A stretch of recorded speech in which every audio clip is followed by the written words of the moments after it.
Good evening, everyone, and welcome to the Common Anomaly podcast. I'm your host, Stuart James. Joining me today is Clayton James. How's it going, brother? Honestly, I'm not doing great. No? How come? What's going on? I'm sniffly. My throat's all scratchy. I think I got whatever it was you had before. Yeah, sorry about that. Finally caught up to you, did it? But I'm here, and I'm going to do my best. We're going to make it work. We're off to a bit of a rocky start today. Technical problems, nothing's working. We're going to be pretty scattershot in terms of a show. I think I don't know about you, but I'm all over the map. I've got notes in 15 different places. It's going to be great. It's going to be great. Yeah, it'll all come together magically somehow. So what have we got today? I know we want to do some current events. There's some big news this week. The Pope passed away on Easter Monday. Right on Easter Monday, yeah. Or was it over the weekend? No, it was on Easter Monday. Oh, wow. And I was immediately struck by how heavy the symbolism of the timing Pope, of it, yeah. The Pope passing away on Easter, which is all about resurrection. Although Jesus technically was resurrected on Sunday, not Monday, but still the holiday. Zombie Jesus holiday. Yeah. And I was immediately I was reminded of kind of a doomsday prophecy. Actually, it was the first thing it reminded me of. Have you ever heard of Saint Malachi's prophecy of the popes? Does not ring a bell, I can't say. It's a bit obscure. It's a very old prophecy from the 12th century. This 12th century Saint Malachi, he wrote this list of 112 future popes. You know, starting with the Pope who was currently seated at the time. And he projected that forward and made a list of 112 future ones. And he didn't name them specifically. He didn't write down their names. He just wrote a phrase or a motto tied to each future Pope. Right. And these phrases would kind of act almost as little confirmers in the future as people looked at this prophecy. Okay. And I wrote down a few of them. I only wrote down 3. How is his track record? I mean, have they been accurate? Debatable. I mean, prophecy up for interpretation is sort of always open to interpretation. Like I'll read you a few. Like Pope John Paul II. All right. This list, where Pope John Paul II would fall in this list is a pope. The prophecy refers to as "from the labor of the sun." That's the phrase that's associated with that pope. Now, interesting little confirmer, some people see it as, that refers to John Paul II. John Paul II was actually born on the day of an eclipse, a solar eclipse. Right. And his funeral was held also on the day of a solar eclipse. Okay. So, all right. Of the labor of the sun. Yeah. Pope Benedict, where he would fall on this list, that pope is referred to as the glory of the olive. Now, Pope Benedict, he chose the name Benedict specifically to associate himself with peace and contemplation. Peace, the olive branch. The Benedictine order, their symbol, I believe, is an olive tree. Okay, so connections, yeah. So after the glory of the olive is supposedly the final pope, according to this prophecy, which would be Pope Francis, who the prophecy refers to as Peter the Roman. Okay. So pardon me. So Francis was the last pope, or the next pope is the last pope? Oh, it's saying Pope Francis will be the last pope. Okay. But it doesn't mention him by name, but according to this chronology, if our interpretations of these popes and these little paragraphs are correct, he would be the last one. Yes. And the final pope in this prophecy is referred to as Peter the Roman. Something people have seen as a confirmer is Peter the Roman. Pope Francis, he's originally from Argentina, but he was the child of Italian immigrants. Italy, Rome. So this prophecy, all it has is these little phrases or sayings. For the final pope, there's actually like a full paragraph written, and I've got it written down here. So this is what it says about the final pope. In the final persecution of the church, there will sit Peter the Roman. He will pasture his sheep in many tribulations. And when these things are finished, the city of the 7 hills will be destroyed, and the dreadful judge will judge his people. The end. Oh my. Just a little foreboding. A little bit. So we'll see if... I don't know exactly how long it takes them to select a new pope, but we will see if Rome is destroyed in the coming weeks. I certainly hope not. Is Rome the city of 7 hills? Or yeah, that's what that frequently refers to. Okay. Is the city of the 7 hills. But yeah, I don't know how long it takes them to select a new pope. It varies. Hopefully they drag it out. By this, if that's at all accurate. It's usually once they start their selection process in recent times, it only takes them a few days. But historically, the selection has lasted as long as years. Right. I was going to ask because I was like, I feel like I've already seen headlines where they're in the selection process or trying to. Yeah, they wait, I think, 2 weeks after the death of the sitting pope, and then they have what's called a conclave, where they basically these higher ups in the church, they sequester themselves in this building, and they have some sort of selection process, and it can take from days to weeks to years sometimes. Okay, so hopefully we have a little bit of time. Hopefully we have time to squeeze in that ghost hunt somewhere at least. Yeah. High priorities. Yeah, where are we at with that? Have we decided where we're going? I feel like we've decided. Yeah, we've definitely gotten some audience feedback. Yeah. Thank you very much, folks, for those of you who chimed in and gave us your feedback. It does feel like all signs are pointing in a certain direction, which we won't reveal just yet. But yeah, I think we have our location. We just have to figure out timing. I know we were talking about maybe trying to accelerate our workflow here and try and get an episode for next week recorded earlier in the week so that we could go ghost hunting next weekend. Yeah. But if you get severely under the weather, maybe we might have to push it a little further out. We'll see how the week goes. We'll see how the week goes. I'm hope it came on very suddenly. I hope it disappears just as quickly. Me too. Yeah, I can tell you. For me, it wasn't that bad. It wasn't that bad of a cold. It just moved into my chest, and then you get that horrible bronchitis cough. No one's got time for that. It just hangs on forever. It's just brutal. But you should feel better within a couple days. Just start hitting that vitamin D.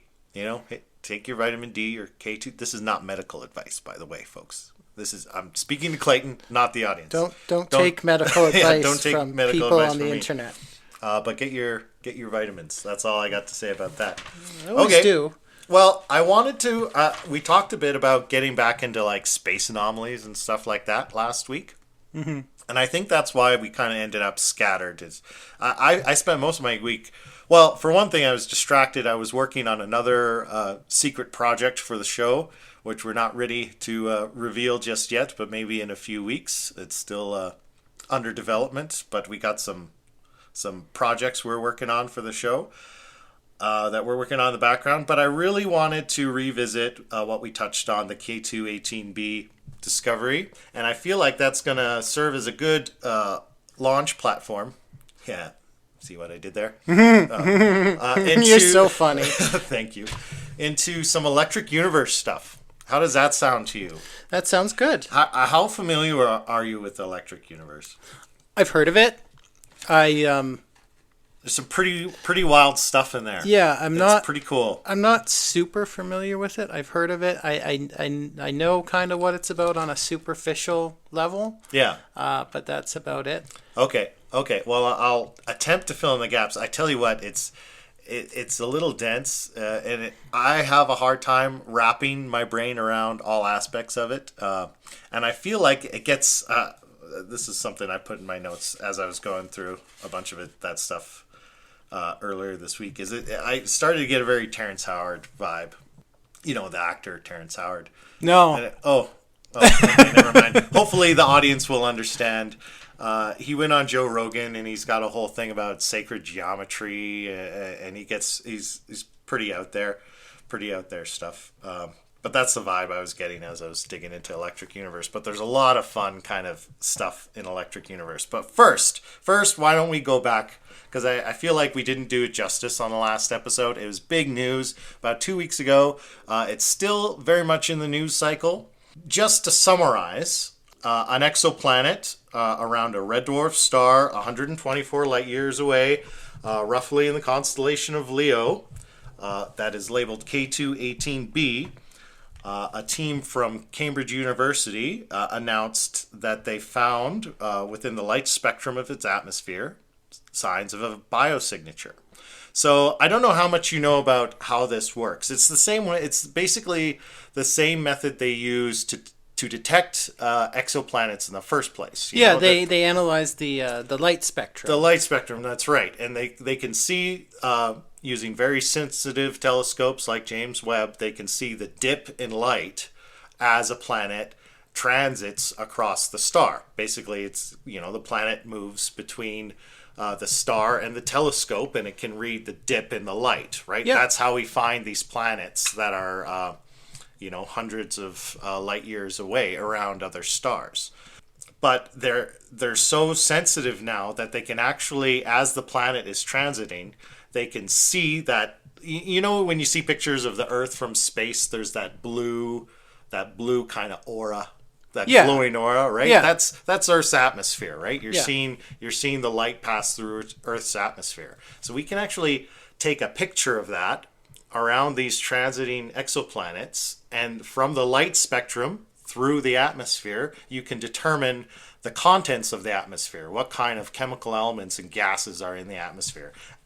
Absolutely peak human scientific achievement. Absolutely. It blows my mind that we can look at an object 124 light years away and see the chemical composition of its atmosphere. Absolutely mind-blowing. Yeah, it's right? pretty crazy. And so we're looking at this world, K2-18b, and what do we see in the atmosphere? They found hydrogen dioxide, methane, carbon disulfide, dimethyl sulfide, and so dimethyl sulfide. So this is the big one.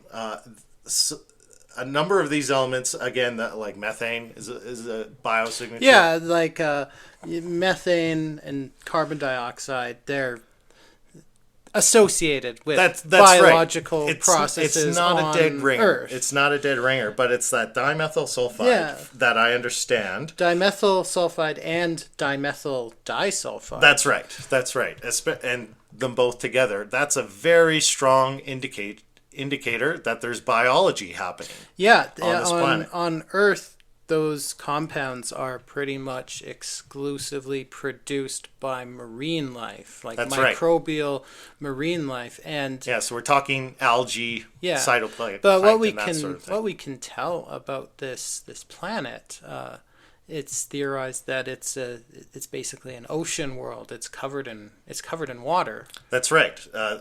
It's a supposed Haitian world or Haitian world. I'm not sure. I've heard it both ways. I'm going to go with Haitian. It's just the way it rolls off my tongue. So it is 8.6 times Earth's mass. Pardon me. So it falls into that classification of a super Earth or a mini Neptune. So it's somewhere in between the size of somewhere in the middle, right? It's not quite a gas giant. But it's not believed to have a rocky surface. It's an ocean surface and a largely hydrogen-based atmosphere. So it wouldn't be a breathable atmosphere, but it's probably a liquid water ocean covering the surface of this planet. So, and the other really, let's right away, as all things pop into the news, this was very controversial, right? And so a little what I wanted to dig into is just, because there was immediately people detracting this announcement, saying this is too sensational. this isn't good science. You can't go to the bank with this result. But as I dug into it a little bit this week, I saw that, okay, this Cambridge group, it's not like they're doing bad science. It seems like they're doing really good work, and this is their second attempt to verify this reading. They I guess initially, can't speak today, initially made this detection back in 2022, and so this is a second attempt that they've gone back and they've reestablished this detection. So they've reproduced the result, basically, right? Of course, you want other teams to do it. And from what I've seen, the detractors, the people kind of saying this is a little too sensational, is just because it's the degree of confidence, right? I forget their classification. It's sigmas, right? It fits in the 3 sigma range of confidence. In terms of the detection of dimethyl sulfide and dimethyl disulfide, they are currently sitting at a confidence level of 99.7, which is considered sigma 4.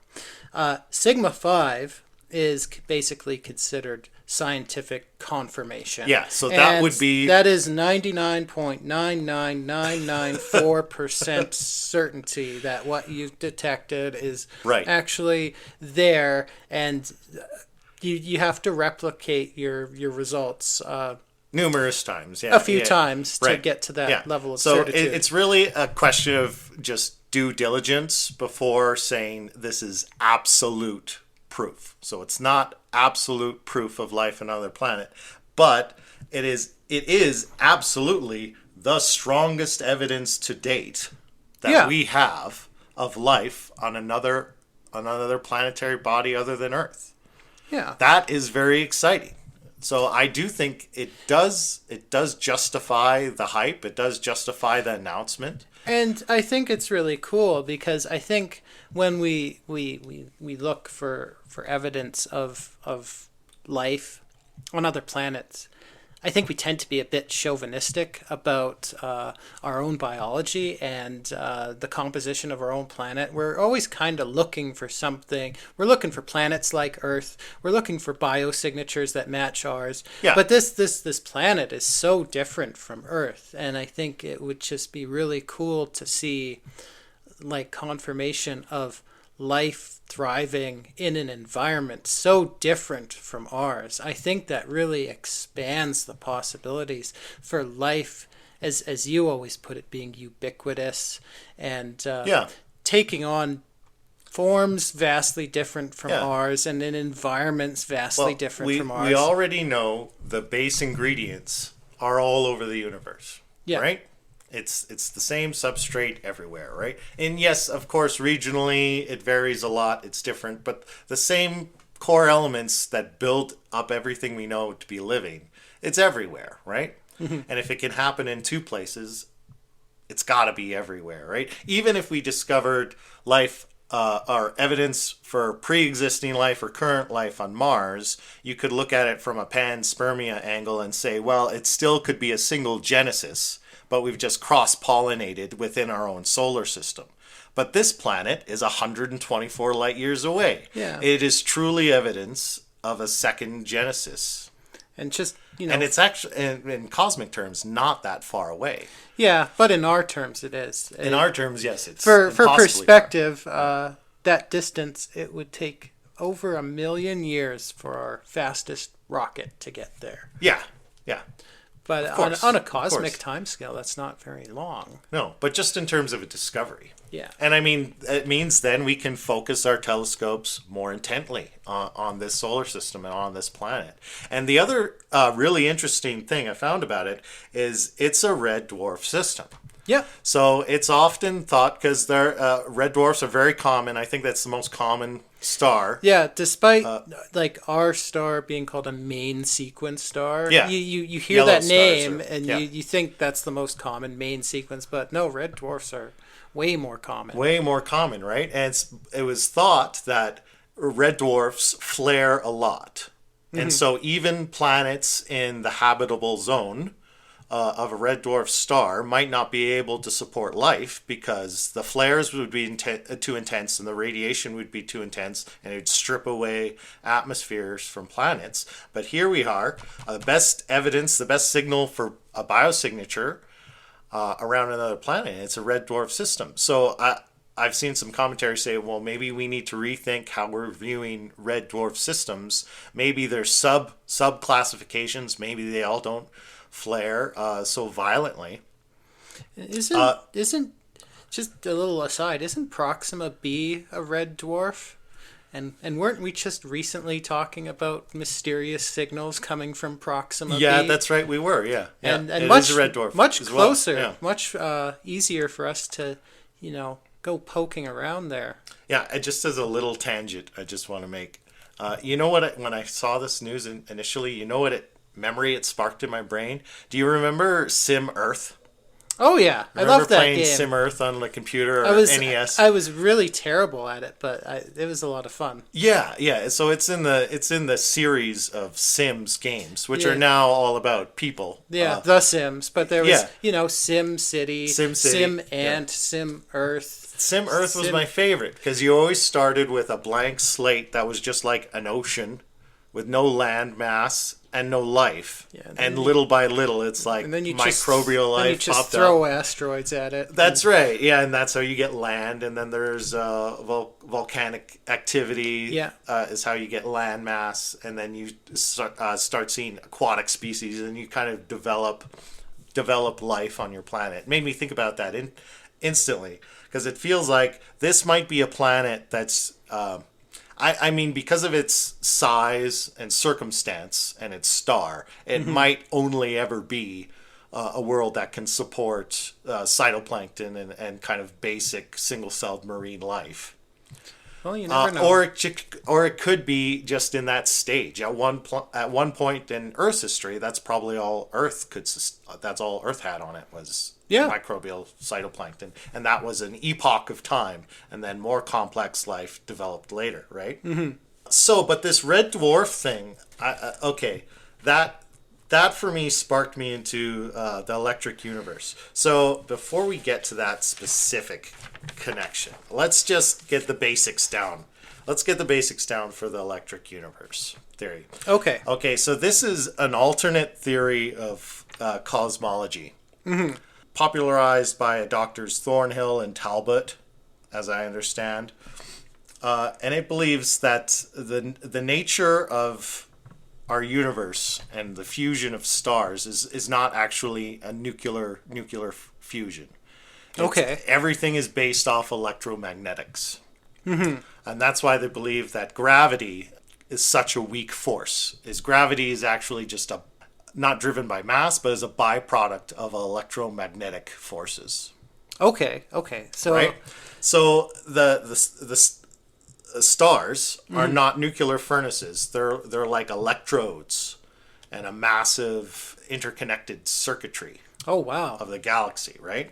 Wow, this is hard to explain. Okay. And so they theorize that Earth was once around a red dwarf star. We weren't always planet Earth was not always with the current star we have now with Sol. Oh. Right? And they reference this by certain legends and mythos about the Earth being the same temperature, about the color of the sky being this kind of hazy purple, right? And at some point, that star, our original red dwarf star, came in close proximity to our sun, to our current sun. And Earth was captured. And because our current sun, has a higher voltage. It was a bigger star, has a higher voltage. It basically deactivated the other star, the red dwarf. So it deactivated the star entirely, or did it just break the connection we had to that star? No, it deactivated the star, like shut it down. Oh, so interesting. It broke it down, and it turned into kind of a cometary body that lost a bunch of its gas. Is it Planet 9? No. Is this other star Planet 9? No, it's Venus. Venus is the other So the red dwarf, lost a bunch of its mass, was deactivated. It's no longer functioning as a star, and that's why Venus has it spins the opposite. Yeah. It spins the opposite It's direction. the only of all planet the that other- does that. Yeah, in our solar system. Interesting. And then, Earth and Mars got captured into this new solar system, as did the original red dwarf. So, where am I going with this? So, just to recap, the common held belief is that gravity is the kind of central force, on the large scale. On the small scale, it's the nuclear force, but really electromagnetism and electricity play a much larger role in shaping and structuring everything in the universe. That's right. That's the very superficial level understanding I have of it. That's right. Yeah. And plasma. Also plasma. I have that highlighted in my notes. Yeah, plasma is a big thing, right? So it sounds very similar to how Nikola Tesla saw the world. It is. Yeah, and they reference Tesla a lot, right? And they have these things called plasmoids, which is basically a self-contained cell of superheated plasma and an electromagnetic charge that it's like ball lightning almost, right? Okay. So that's how they feel like stars actually are operating, right? Opposed to mass and gravity forcing fusion to generate other heavier elements and superheated plasma, right? So that's how they feel like it works. And you can recreate plasmoids in the lab. So there was some research done in 1956 by Winston H. Bostick. And so he was experimenting with electromagnetic fields and forced heated plasma. And he was able to recreate these plasmoid things in the laboratory. And what he found is that the way these behaved is they often started turning into these kind of self-orbiting spiral patterns. Oh, interesting. That look a lot like galaxies.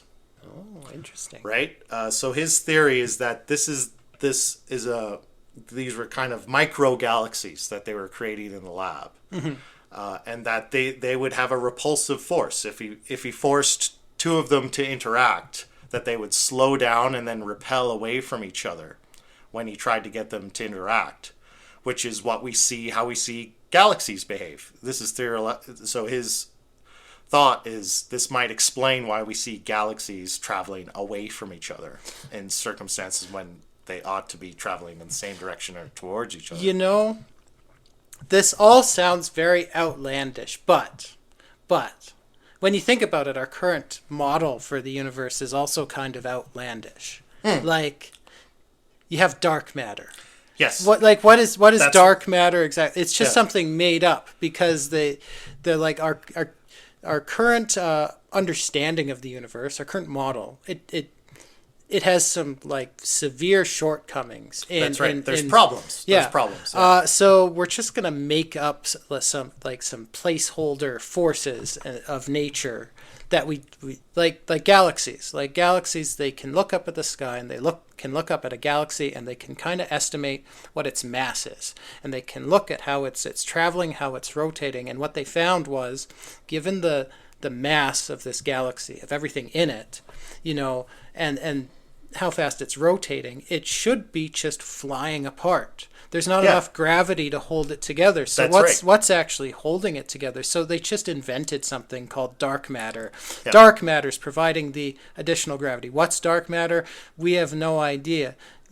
Could the fact that electricity and electromagnetic fields play a greater role in structuring things than we realize, could that account for that galaxy holding together rather than something just made up? And I mean, this theory's been around for a while, and it has been viewed as kind of woo and out there, a very different way of looking at cosmology, but it has been gaining kind of slowly more and more traction for the reason that it's kind of a neater, cleaner way of explaining the cosmos that does not require dark matter.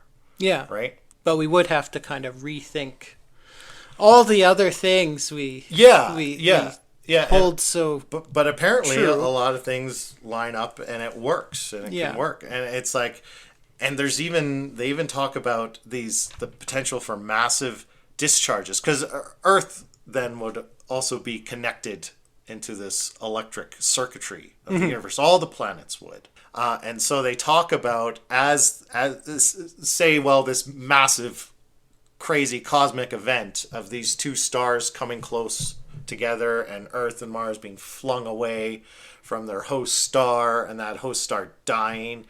There'd be these massive kind of arcing discharges, like Yeah. mega lightning bolts that would shoot across the solar system. That sounds terrifying. And scar planets. And they're saying, the Grand Canyon and the Valles Marineris are actually scars from these massive electrical discharges the size of the solar system. That sounds like something out of H.P. Lovecraft. It's wild, right? Yeah. And that's why I wanted to go. That's the stuff about this that I find really cool and interesting and why I wanted to go there. Obviously, I'm no physicist. And I have a hard time wrapping my brain around all the ins and outs of why, but it's really cool. Well, you want to hear something cool? I was just kind of reading up on Voyager 1. You know Voyager 1. Everyone knows Voyager 1. Yeah.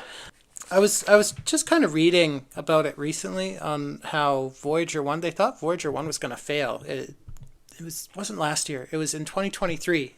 Because they're still in contact with Voyager 1. It was launched in the late 70s, and it's still flying outward through space. It's in interstellar space now. And that just happened recently, right? Yeah, within the past 5 years or something, it finally they keep pushing back the barrier of what they think the border of our solar system is. This is kind of where it gets into electric universe theory. But I mean, I'll come back to that. But yeah, they thought Voyager 1 was going to fail. Part of its circuitry was corrupted, and it started just transmitting like garbage data back. And this, it's amazing they can even still stay in contact with this thing because it's so far away that it takes a signal 22 hours to get from us to Voyager 1 or back again. It's 22 light hours away, which is insanely far away. Yeah, absolutely. And it's transmitting only with the power of your refrigerator light bulb. Yeah. Gives off more wattage than Voyager 1's transmitter, and they still stay in contact with it. And they actually had to like reprogram it and move a bunch of its software and programming into different areas of memory to basically program around this corrupted area of memory. Yeah. They had to reprogram it remotely over a signal that takes 22 hours to get, there and another 22 hours to get back. But they did it, and Voyager 1 lives on. But Voyager 1... And again, just that's kind of awe-inspiring that they could that is a great triumph over entropy right there. The amount we struggled just trying to get our audio software to work before the show. Imagine trying to reprogram a spacecraft on the opposite end of the solar system, or basically a solar system away. Yeah, a spacecraft built in the 70s. Yeah. That's just amazing. Yeah. But they're really keen on keeping this thing alive and it's finding such cool things. It's still showing us new things as it travels outward. This thing built in the 70s, because it's like you said, they keep redefining where interstellar space begins. So in 2013, Voyager 1 passed through what's called the heliopause, which is basically the boundary of where the sun's influence ends. That's the beginning of interstellar space. And what they found was that as it moved into interstellar space, it wasn't moving into this emptiness that they thought they would encounter there. Interstellar space is, what they found is it's actually a medium that's filled with plasma This very reactive plasma. It reacts to our own sun. It reacts to the ship as the ship is passing through it, and no one expected that. That's one of the things. Like, I know the proponents of the electric universe theory, they latched onto this because one of the things the electric universe talks about is how, interstellar space is just alive with this reactive and very structured plasma, and that's what Voyager 1 is finding. No one expected that, but this little machine from the 70s made it out far enough to actually poke at this plasma, and it reacted. Like, interstellar space is just alive with this reactive plasma. I found that absolutely fascinating. Yeah, it's really cool. I've always been fascinated with the Voyager probes. It's really fun because, when we're long gone, those spacecraft will still hold a record of humanity and the fact that we're here. Like, we could all die tomorrow. Yeah. And those spacecraft will still be out there traveling the universe, keeping a record of our existence. Actually, when I think Teddy, our nephew, turned 1 year old, I got him a present for his birthday. It was the Voyager Golden Record. Oh yeah, on made vinyl. Designed by our friend Carl Sagan. That's right. Which is a fixture on the Voyager probe. Yeah. It's an actual vinyl record with an integrated phonograph on the probe and instructions how to use it. So if an alien came across that probe, they could play this record. It had sounds of Earth and certain musical pieces. Yeah, and a speech by Jimmy Carter, I think it was. Yeah, and it was basically saying greetings from Earth. Yeah, and a little while ago, I think it was whatever anniversary, I don't recall, but they released this vinyl set of the Golden Record. Oh, that's really cool. Pretty cool, yeah. I really love that sort of stuff. But just to circle back to electric universe stuff, so these plasmoids. Okay, so there's a UFO connection to these things. Oh, okay. Because the way these plasmoids behave, it's very similar to certain UFO encounters. The way they move around, like they can kind of dart around all over the place. They're super fast maneuvering speed. They're glowing orbs of energy, right? It's possible that some of the UFO activity you see is actually these plasmoids being created within our own atmosphere, and it's theorized that they could even be alive, that they could even be intelligent, because as these things, they form into their own kind of cohesive unit, right? It's like a cell, and that the electromagnetic forces kind of interact with each other and can kind of build and get more complex when it's contained that way within its own field in the plasma. Perhaps, and we know with some UFO activity that we've seen, the thing people say is, well, it looks like it's intelligently controlled. Like it seems responsive and reactive to stimuli. But what you're saying is it's not a ship. It's alive. It's an entity, yeah. It's an electromagnetic plasma entity that might be native to our atmosphere. So it's not aliens. Well, it sounds pretty alien to me. That's what it is. I mean, I guess just not the aliens we thought. Yeah, not the aliens we thought. You could call it a very exotic form of life that we didn't consider could exist before. But I thought that was really interesting. This idea that that our atmosphere could be home to these creatures that could be very different from life that as we understand it here on the ground. And in the rest of the Earth. What do you think about that? I think one of the reasons I just absolutely love all this stuff is the more we, especially space, the more we look into space and kind of poke at it, the more we realize we don't know about it. And it's like, things like James Webb.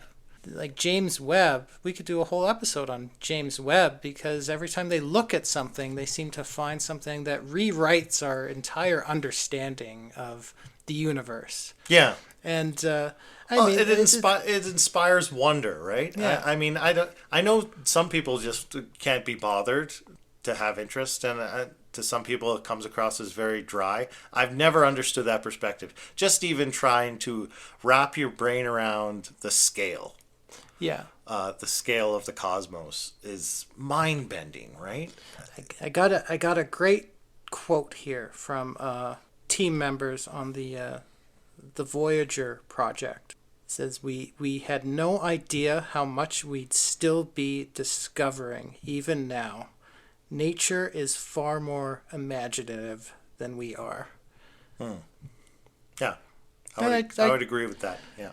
Yeah, I think we're never gonna figure it all out, but the more we figure out, it's always more interesting than we thought it would be. I think we do kind of live in an age of kind of hubris and arrogance where we feel like we've figured everything out, like we know so much. But yeah, I feel like we're still in a place where what we don't know vastly outweighs what we do know. Yeah, and we do need to. I think that's why you do need to be open-minded. Yeah, to ideas that could shake up the paradigm, right? Yeah. Because if we haven't got it all figured out, we haven't got it all figured out. And so you've got to leave room. You've got to leave room for new ideas to take root. Yeah, and sometimes we do need to step back and re-examine some things we thought were true and maybe are not so true. I mean, you can point back to the past and you can point out all sorts of things people used to believe that they thought were absolutely true. We know better now. Yeah, absolutely. Like the Earth is not flat. Or is it? Or is it? I've got we might flip flop a couple times. I've got some literature you should read. I've got some websites you need to visit. Yeah, of course. Terrence Howard. No, I don't think he's a flat earther. I don't want to defame him or disparage him. But you mentioned Proxima b. Okay, and I had a note about that. I'm trying to find. I thought I had notes on this new telescope. It's actually a ground-based telescope that they're building. I can't remember where. I think it's South Africa, but it's going to be a bigger and badder new telescope. And once it's completed, which I believe it's due to be completed in 2027 or 2028, but they're saying with the completion of this telescope, we should be able to definitively say if there's life on within one of the planets of Proxima b by 2030.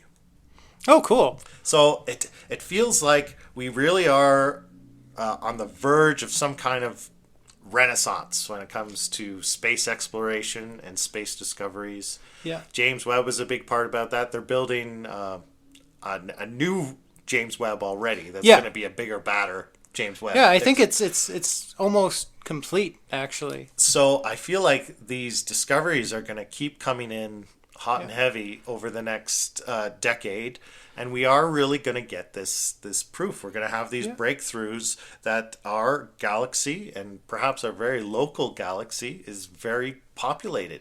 Yeah, we were talking many episodes ago about Oumuamua. I believe they're planning an intercept mission. Oh yeah. When it loops back around, they're planning an intercept mission so they can land a probe on it and figure out what this thing actually is. Yeah, that sounds really exciting. Yeah, that would be really cool if they could do an intercept mission. Yeah, that actually sparked a memory. I did have a note about Pulsar Aerospace. Have you heard of Pulsar? No, they're a fusion. They're a fusion company, but they also build rockets. Oh, I've not heard of them. I'll send you a video. Maybe I'll link to it in the show notes. The Angry Astronaut did a really good workup on this company Pulsar. So they're working on fusion energy, but they also are working on space-based technologies and fusion rockets, right? And so the thing about we don't have functioning, scalable fusion energy. Right? We've had some breakthroughs in the field of fusion, nuclear fusion. Reading a lot about it lately. You hear more and more stories about that they keep breaking records with fusion, seemingly every week. Yeah, but it's not really real. It's not really here yet in terms of energy production. Yeah, they can't scale it to what they would need to make it, viable as. Yeah, but the thing is, if you're talking about a fusion reaction to power a rocket. If your goal is propulsion versus energy production, you don't necessarily need to have that perpetual power generation, right? That's not the aim. And so what they've got this design for like a modular kind of nuclear rocket system. So basically, you would have these module fusion rockets that would be set up on some kind of satellite structure or orbiting space station, right? That so you can do the hard part of getting your rocket up to space on a launcher, right? Because you burn up all your fuel. 90% of what a rocket is the fuel just to get it into orbit out of the atmosphere. But then once your spacecraft ditches its thruster stage to get it into orbit, these modular fusion rockets would be waiting up in orbit, could attach onto your spacecraft and propel you, say, to Mars at a really high rate of speed. And that there would be another orbital station, say, around in the orbit of Mars, with its own kind of supply of modular fusion rockets. And the fuel could be produced cheaply in situ with resources on the surface of Mars. And it would basically set up so that when your spacecraft got to Mars, it's used up the first fusion rocket, ditches it, or it releases the empty rocket onto the station in orbit on Mars to be refueled, grabs a new one for the return trip. So it's basically would be like a rail system. It'd be like a railway. Or a relay. Yeah, between Mars and Earth. Okay. Enabling very high speed travel and transit between Earth and Mars. Interesting. Right? It's really, so we could really be seeing the new frontier, you know? It's like like building the railroad across North America. Right? I don't know if we should go to Mars, though. Or wherever you wanted to go. It could be the asteroid belt. Sounds like there's some bad aliens on Mars. It could be the asteroid belt. It could be the Jovian system, you know? But it would open up corridors within our solar system.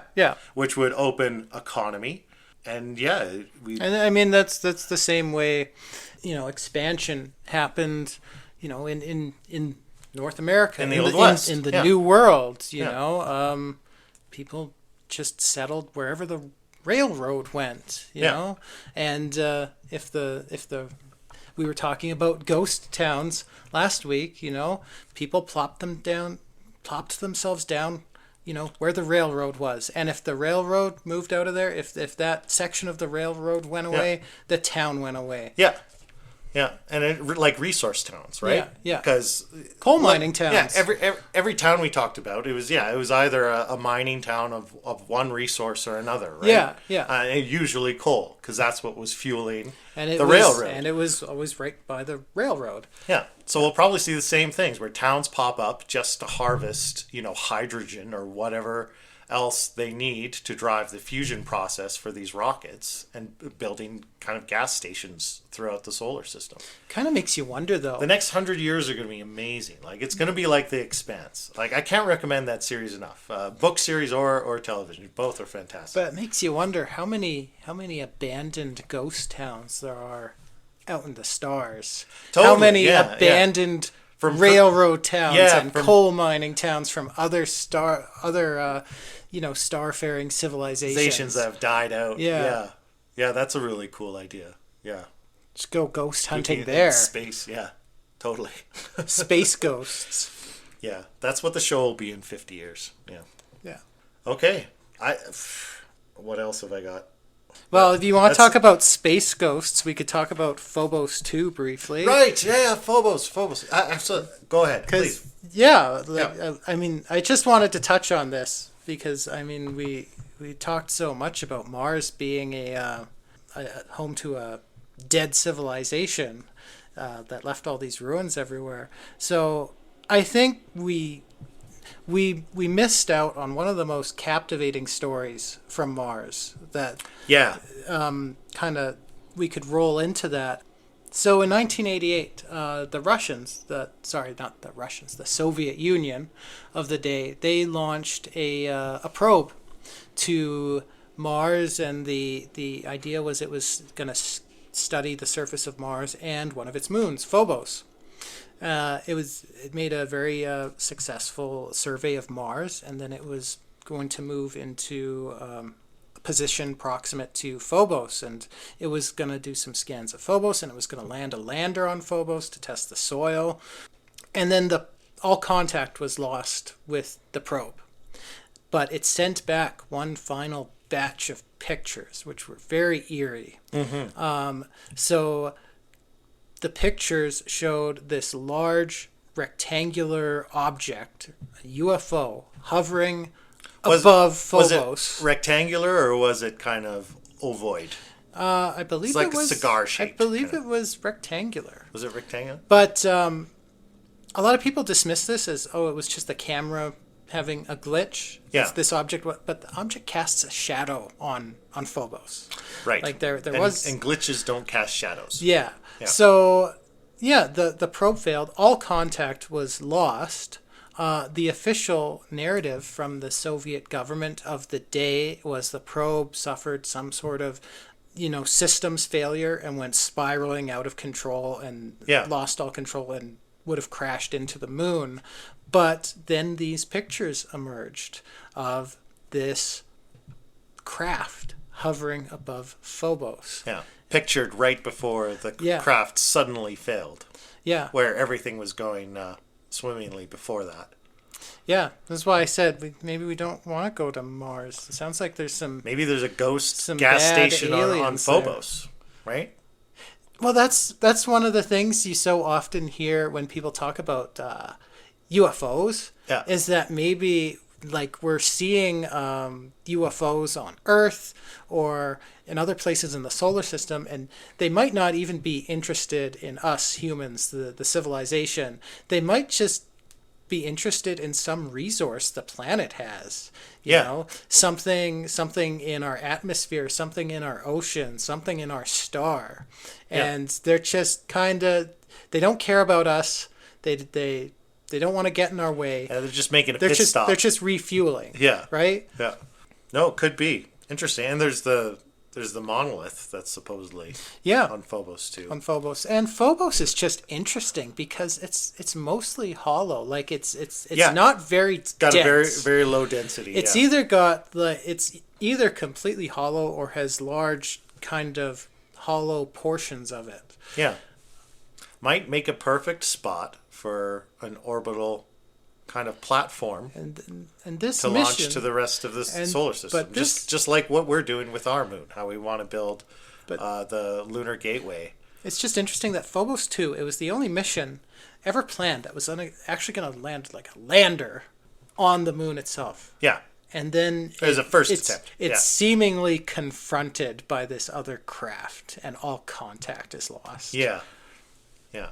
Maybe we're not welcome on Mars.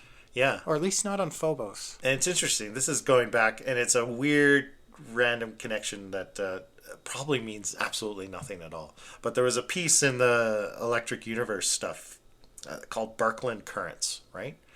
Okay. And this was basically describing the motion of the solar system through the galaxy, right? Which we see visualized, and it's all about the structure of vortexes. Yeah, right? yeah.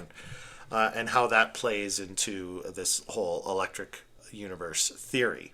And they get these things called Birkeland currents, which are basically self-perpetuating spiraling currents, right? Mm-hmm. Which is not a vortex, but it struck me. I was watching a video about it, and the animation they had for it, it creates like a cylindrical structure, right? This Birkeland current with this spiral that goes around the outside.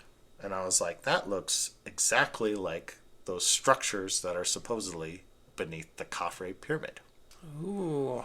Right? What does it all mean? Probably nothing. Oh, okay.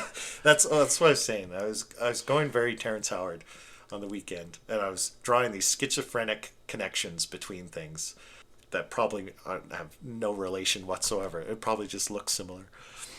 But anyway, I just wanted to revisit the Khafre pyramid thing because I'm still following that. Actually, that guy I mentioned with the YouTube channel, Trevor Grassi. Okay.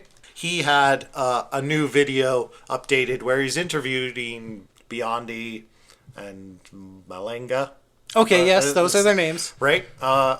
Kind of going over more evidence or more proofs that their technology actually works. And honestly, it was a really boring interview. And it was really hard. They did it in English, but you could tell that was a struggle for the Italian guys. So I didn't get a lot out of it, but it was really interesting to see that story is still developing. Yeah. I do feel like it did kind of reaffirm some validity for me. I believed these guys a little bit more just watching them for an hour and a half being interviewed. Yeah. You just start to get a sense of people a little bit more. And, Yeah. Are they genuine, or do they look a little off, or what? And it helps give me a little bit more confidence that there might actually be something genuinely interesting going on there. Yeah, I mean, sometimes it's frustrating for me to watch stuff like that. Like even this exoplanet K2-18b, I was listening to an interview by the guy who headed this study. I believe his name is, I'm going to butcher this, Niku Medmuston. Well done. Is that even close? I have no idea. I was trying, I was trying really hard to listen to an interview with him because this is so fascinating. Yeah. I mean, but he was talking in such a technical way. I found it like really, really hard to follow. I wish I was more technically minded like that. I would probably appreciate this so much more. Yeah. But I mean, kind of get a read on the man and his character.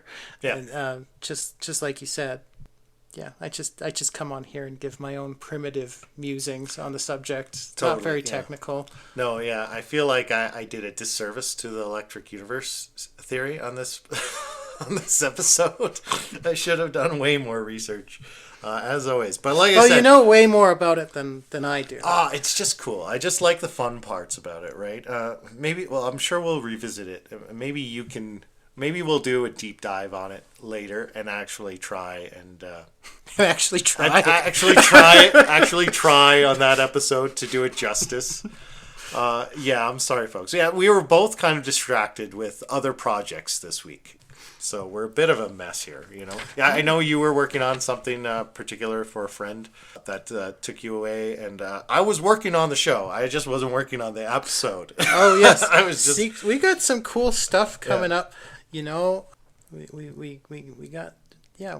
I don't know where I was going. We got some cool stuff. We've got. I actually got notes here for a whole other topic that let's not go into because I've only got one page of notes. It would be like 5 minutes, but I think I just stumbled across something else about human development, our rise into civilization. That can be another episode. Yeah. But we've got some cool stuff coming up from us. We've got some really cool stuff coming up from our friend Loeb. Oh yeah. Loeb's been working hard too. Yeah, but we're not gonna reveal that quite yet. No, apparently. Maybe next week. Maybe the week after.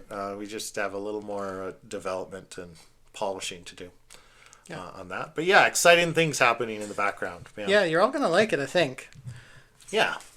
Okay, all right. Well, do we want to wrap up? Yeah, maybe just a final thought from me. For our friends here in Canada, we have an election on Monday. I feel like it's a pretty important one. So if you didn't go vote early, make sure you get your vote in. Yeah, absolutely. Monday. Go vote. Yep. And I wanted to do a shout out on this episode. I forgot at the beginning, but we've been trying to do shout outs to our fans as frequently as possible and to acknowledge the people that are supporting us. We're still a pretty small outfit, but it was our mom's birthday last week. Yeah. Right? Our mom just had a big birthday. And she's definitely one of our biggest fans. She always writes me after we drop each episode and lets me know what she thought and what she liked. So yeah, shout out to our mother. Happy birthday, Mom. Yeah, happy birthday. Okay, and with that, I think we can wrap it up.